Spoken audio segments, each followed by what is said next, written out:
Habib itu kalau Al-Husaini yang banyak di Indonesia. Jadi harus tahu Bib ya, sama kiai-kiai ini harus tahu. Jadi di Bali ya. Jadi kalau Barat Al-Hasan, mengapa bisa kayak begitu? Ini besan saya ini, Kiai Said Akhir ini besan dengan saya. Apa itu? Tahu sampai hadis yang doib, yang sahih, yang macam-macam. Karena tahu Maroko. Tahu Al-Hasan. Tapi Agus tadi yang digemblengkan ini roh wali. Jadi Habib Al-Husaini datang di Indonesia, meramaikan Indonesia. Semua para wali-wali 9 itu. Wali-wali 9 itu adalah para habaib. Yang enggak habib banyak 2. Sunan Murjo, Sunan Kalijogo. Lainnya adalah keturunan habaib. Tapi tidak dihabibkan. Zuriyah. Oleh karena itu ada zuriyah. Kita semua ini zuriyah. Ada Ahlul Bait, Sayyid. Ada Alur Rasul, Bani Hashim, Banil Muttalib. Ada lagi disebut-sebut, yaitu jadi Ahlul Bait, Alur Rasul, Zurriyah. Ada lagi disebut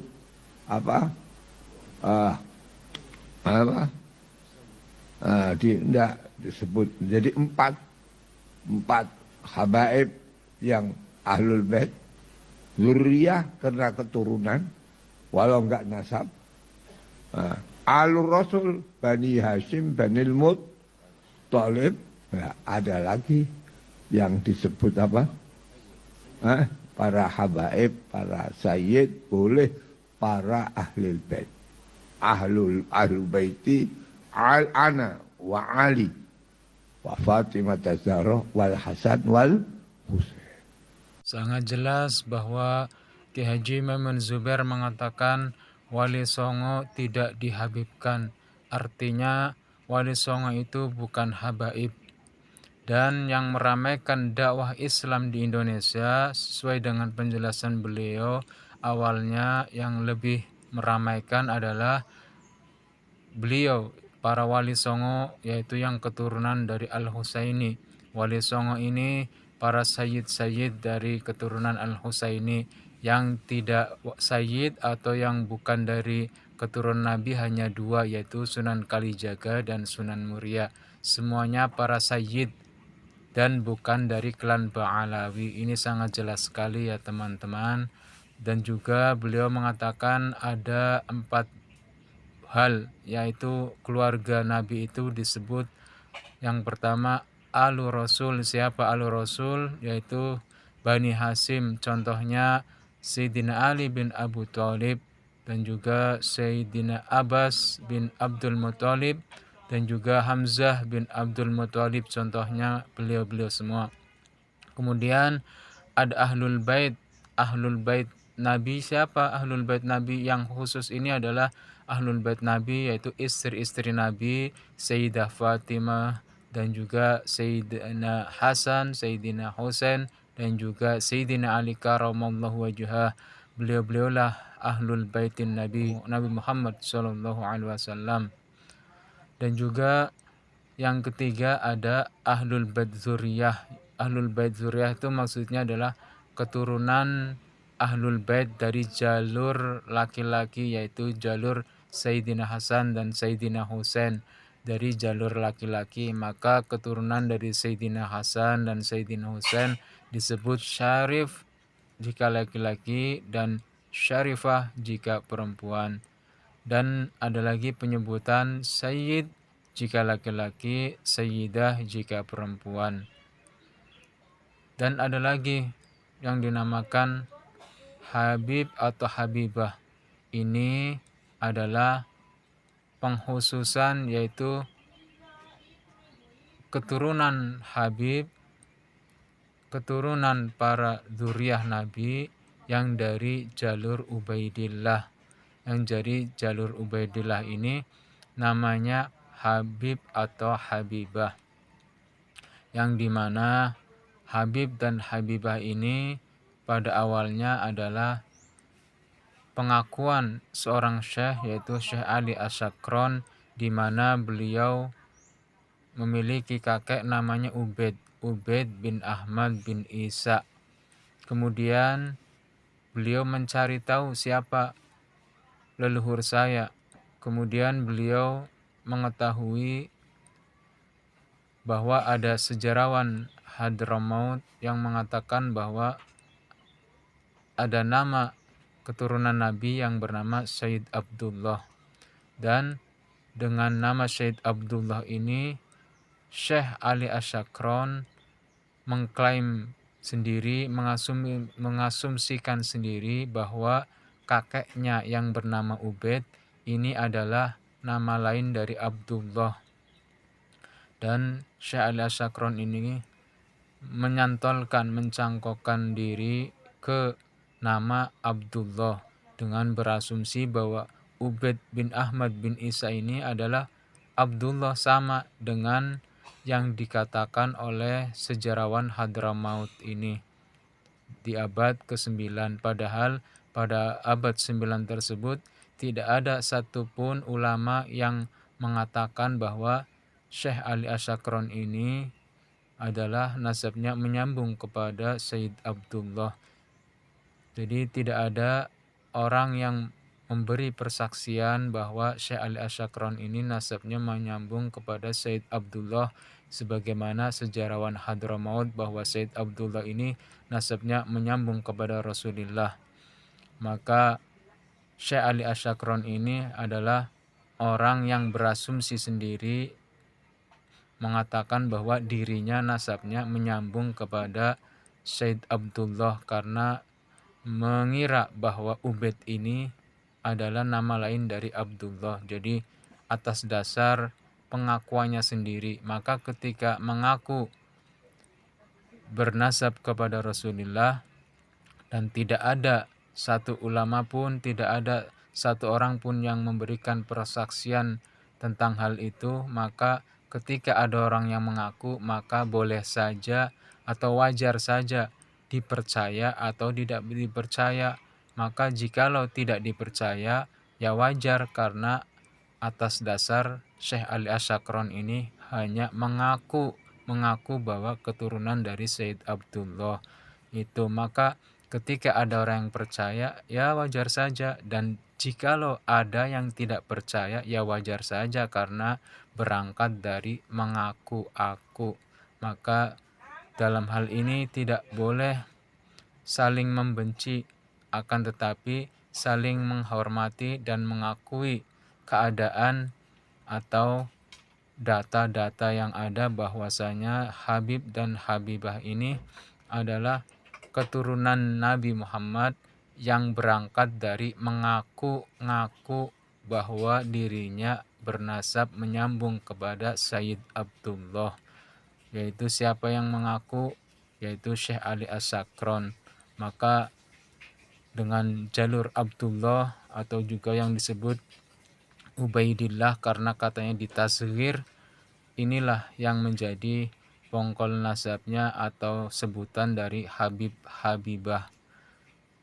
Dan nasab ini ada yang mensahihkannya karena mengikuti pengakuan dari Syekh Ali Asyakron tersebut, yaitu karena merasa bahwa dirinya adalah keturunan Nabi.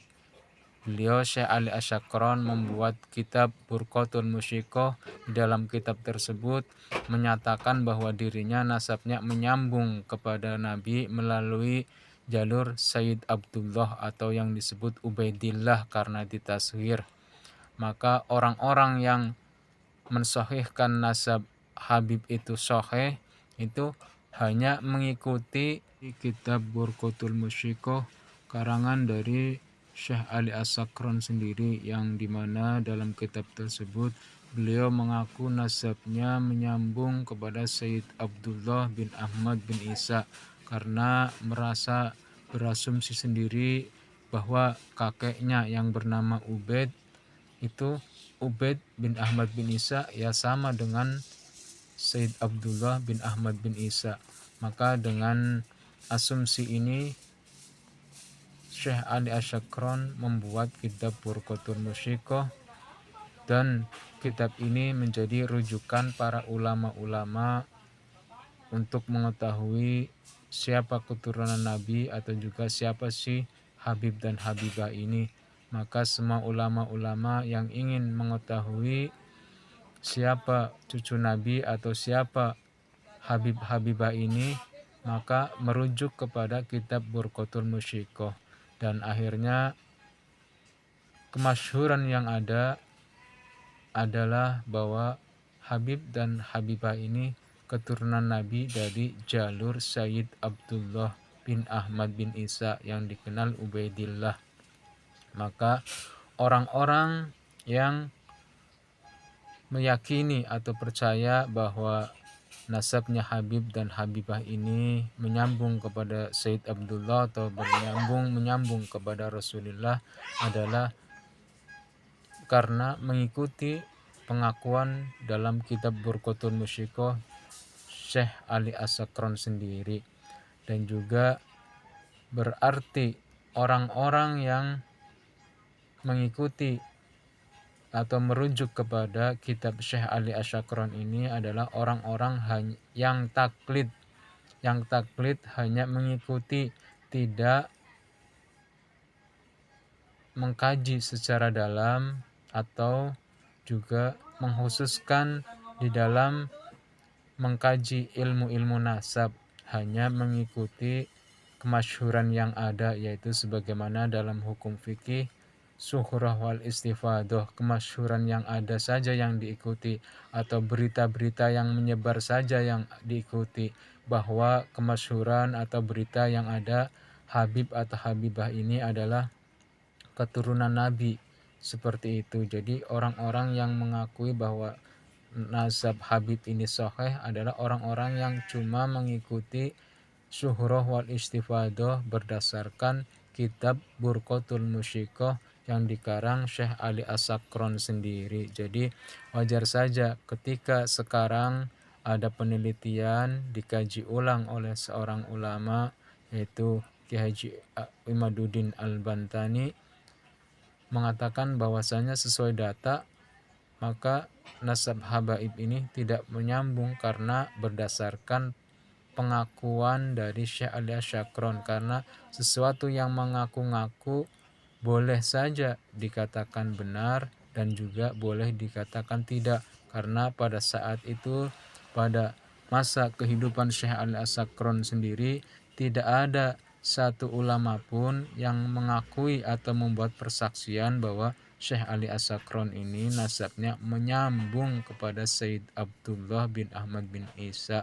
Jadi cuman asumsi atau klaim sendiri, mengaku sendiri, dan membuat kitab sendiri yang akhirnya dipercaya dan diyakini oleh anak keturunannya dan dipercaya oleh ulama-ulama yang lainnya. Inilah yang menjadi pegangan syuhrah wal istifadah.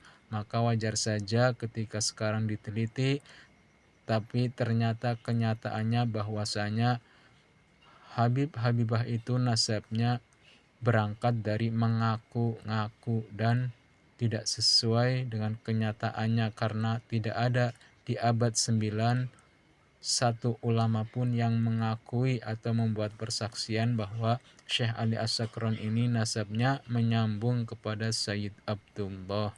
4 ini adalah zuriyah, yaitu maksudnya jikalau ada sayyidah atau syarifah yang menikah dengan non-sayyid, maka keturunan ini bukan ahlul bait lagi, akan tetapi masih keluarga Nabi, masih zuriyah atau keturunan Nabi.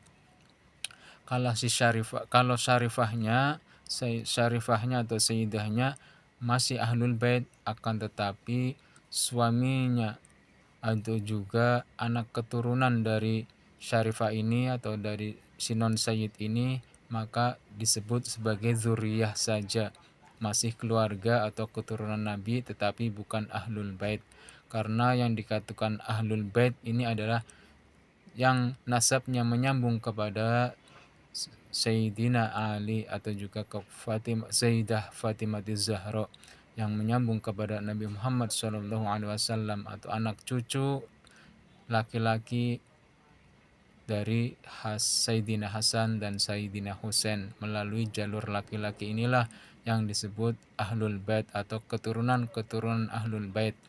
Dan juga siapa itu Ahlul Bait? Ahlul Bait ya istri Nabi dan juga Sayyidah Fatimah Zahra, Sayyidina Hasan, Sayyidina Husain, Sayyidina Ali itu adalah Ahlul Bait. Ada yang mengatakan bahwa Ahlul Bait itu adalah yang dimaksud dalam surat Al-Ahzab surat 33 dan juga ayat 33. Yang dimaksudkan Ahlul Bait ini adalah istri-istri Nabi. Ada juga yang berpendapat bahwa Ahlul Bait ini adalah ya semuanya, yaitu istri dan juga anak cucu Nabi. Memang dari ayat Al-Ahzab ini, dari ayat 28 sampai dengan ayat 33 itu sedang membahas tentang perintah-perintah yang ditujukan kepada istri-istri Nabi. Memang ditujukan kepada istri Nabi. Akan tetapi ketika turun ayat sebagaimana dalam surat Al-Ahzab ayat 33, waqarna fi buyutikunna wala tabarrujna tabarrujal jahiliyatil ula.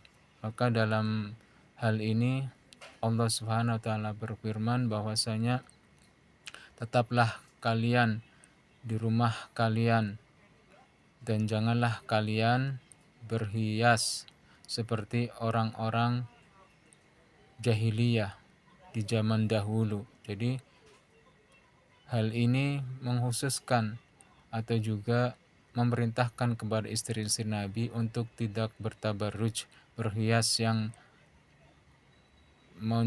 menunjukkan aurat-auratnya sehingga bisa membuat orang-orang yang melihatnya menjadi syahwat dan juga termasuk dalam kemaksiatan. Kemudian diteruskan ayatnya, wa aqimnas sholata wa atinaz zakata wa ati'nallaha wa rasulah. Dan juga dalam hal ayat ini disuruh istri-istri Nabi untuk menegakkan sholat, berzakat, dan juga taat kepada Allah dan Rasulnya. Dan tentunya khitab ini bukan hanya untuk istri-istri Nabi, tetapi untuk wanita-wanita muslimah, umat-umat Nabi Muhammad SAW tentunya kena khitab ayat ini. Ketika turun ayat ini, maka Nabi Muhammad SAW itu sedang berada di rumah Ummu Salamah, yaitu istri Nabi. Maka ketika turun ayat ini, innama yuridullahu liyuzhiba ankum rijza ahlal bait wa yutahhirakum tadhira, itu Nabi Muhammad SAW sedang berada di rumah Ummu Salamah. Dan ketika turun ayat tersebut, Nabi memanggil Sayyidah Fatimah, memanggil Sayyidina Hasan dan Sayyidina Husain dan juga Sayyidina Ali untuk duduk dan masuk ke dalam kisah Nabi, yaitu selimut Nabi. Maka ketika semuanya sudah masuk ke dalam kisah Nabi, yaitu selimut Nabi, maka Nabi berdoa kepada Allah, ya Allah, mereka ini adalah ahlul baitku, maka hilangkanlah dosa-dosa dari mereka dan sucikanlah mereka sesuci-sucinya. Itulah doa Nabi. Kemudian mendengar doa tersebut, Sayyidah Ummu Salamah berkata kepada Nabi, wahai Nabi Allah, apakah aku bersama mereka? Maka Nabi menjawab, engkau tetap pada kedudukanmu dan engkau atau kamu dalam kebaikan. Dalam hal ini bukannya istri Nabi yaitu Ummu Salamah ini bukan ahlul bait, bukan, tapi Ummu Salamah ini adalah memang ahlul bait sebagai istri Nabi, Akan tetapi dalam hal ini Nabi sedang memberikan pernyataan, sedang memberikan persaksian bahwa inilah ahlul baitku, inilah anak cucuku, dan inilah mantuku. Nabi itu sedang memberi persaksian tentang keturunannya. Jadi Nabi ini sedang menghususkan membuat persaksian kepada Ummu Salamah, kepada umat-umatnya, untuk memberi persaksian bahwa inilah ahlul baitku. Secara tidak langsung berkata, inilah anak cucuku, inilah mantuku. Jadi Nabi itu sedang membuat persaksian tentang anak cucunya. Maka ketika Ummu Salamah ingin masuk ke dalam kisah Nabi, Nabi melarangnya karena Nabi sedang menegaskan, sedang menyatakan anak cucu, bukan menegaskan atau menyatakan istri. Tidak menegaskan ini istri-istriku, tidak, tapi Nabi sedang menegaskan inilah anak cucuku, inilah ahlul baitku. Maka dalam hal ini Nabi tidak memperkenankan Ummu Salamah untuk masuk ke dalam kisah Nabi. Akan tetapi bahwa Ummu Salamah dan juga istri-istri yang lain adalah ahlul bait Nabi tentunya, karena siapa yang bersama dengan Nabi, serumah dengan Nabi, yang tinggal bersama Nabi, yaitu ahlul bait Nabi, termasuk istri-istri Nabi dan juga Sayyidah Fatimah, Sayyidina Ali, Sayyidina Hasan, dan Sayyidina Husain. Maka ayat innama yuridullahu liyuzhiba ankum rijza ahlal bait wa yutahhirakum tadhira, ini juga termasuk menghitobi seluruh anak cucu Nabi sampai hari kiamat, tetap terjaga zahir batinnya dari kemusyrikan dan dari hal-hal yang tidak baik tentunya. Karena memang ayat ini untuk menghitobi atau juga untuk menyatakan bahwa anak keturunan Nabi adalah selalu dibersihkan, selalu mendapat kesucian dan mendapat petunjuk hidayah pertolongan dari Allah Subhanahu wa taala. Maka insyaallah anak cucu Nabi Muhammad SAW akan selalu mendapat pertolongan dari Allah Subhanahu wa taala, selalu mendapat hidayah petunjuk dari Allah. Insyaallah mustahil dia akan melakukan perbuatan-perbuatan yang dilarang oleh Allah dan Rasulnya. Bahkan mustahil sampai syirik atau murtad, tidak beragama Islam. Insyaallah akan senantiasa menjadi hamba-hamba yang bertakwa dan menjadi orang-orang yang selalu senantiasa berjalan di jalan Allah Subhanahu wa taala. Intinya orang-orang yang mengikuti jejak kakeknya Nabi Muhammad SAW, karena sebagaimana ayat Al-Ahzab ayat 33 ini, hitobnya itu bukan hanya kepada istri Nabi. Buktinya domir yang digunakan itu bukan domir muannas ketika innama yuridullahu liyuzhiba ankumur rijza. Kum ini domirnya muzakkar. Ketika muzakkar maka khitabnya itu bisa kepada laki-laki dan juga perempuan, tidak mengkhususkan, yaitu sebagaimana domir kunna. Ketika domir kunna maka ini mengkhususkan bahwasanya ayat ini ditujukan kepada istri-istri Nabi, sebagaimana ayat sebelumnya seperti waqarna fi buyutikunna. Maka ketika fi buyutikunna, kunna ini adalah domir jamak muannas yang ditujukan kepada istri-istri Nabi untuk menghitobi istri-istri Nabi. Kan tetapi ketika innama yuridullahu liyuzhiba ankum rijza, ini menggunakan kumnya adalah domir mudzakkar. Maka domir mudzakkar ini menghitobi semua ahlul bait Nabi, yaitu siapa? Semua ahlul bait Nabi, baik yang laki-laki maupun perempuan. Yang perempuan siapa ahlul bait Nabi? Yaitu istri-istri Nabi. Yang laki-laki siapa? yaitu Sayyidina Hasan, Sayyidina Hussein, dan Sayyidina Ali. Dan tentunya juga khitab ini juga diperuntukkan untuk putri tercintanya, yaitu Sayyidah Fatimah Zahra. Maka ketika ayat ini turun, tentunya dikhususkan untuk ahlul bait Nabi, baik yang laki-laki maupun perempuan. Maka ayat ini, ahlul bait ini tidak dikhususkan hanya untuk istri-istri Nabi, tetapi untuk semua ahlul bait Nabi, yaitu istri, anak cucu, dan mantu Nabi. Inilah ahlul bait. Maka sangat jelas ketika kalimat perintah menggunakan domir muzakkar, maka hitobnya itu bisa mengenai laki-laki dan perempuan. Maka laki-laki dan perempuan tentunya ahlul bait yang disebut, yang ditujukan ini tentunya istri-istri Nabi, Sayyidah Fatimah, Sayyidina Ali, Sayyidina Hasan, dan Sayyidina Husain. Maka jelas bahwasanya ahlul bait Nabi Muhammad SAW adalah seperti yang sudah disebutkan tadi. Maka akan selalu insyaallah ahlul bait terjaga ila yaumil qiyamah dari perbuatan-perbuatan yang dilarang oleh Allah Subhanahu wa taala dan Rasulnya. Yang terakhir, bahwasanya pernyataan Kiai Haji Maimun Zubair ini mengandung makna yang tersirat, yaitu seolah beliau berkata, jikalau sebutan untuk anak cucu Nabi ini namanya disebut Habib atau juga perempuan Habibah, maka Wali Songo juga boleh atau mubah saja disebut sebagai Habib, atau juga jikalau perempuannya disebut Habibah.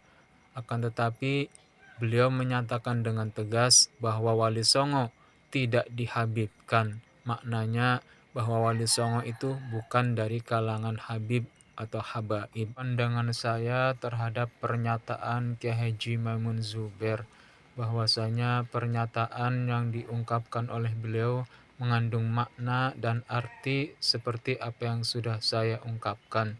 Jikalau Anda memiliki pandangan yang berbeda dengan saya, silahkan saja, karena setiap orang memiliki sudut pandang yang berbeda.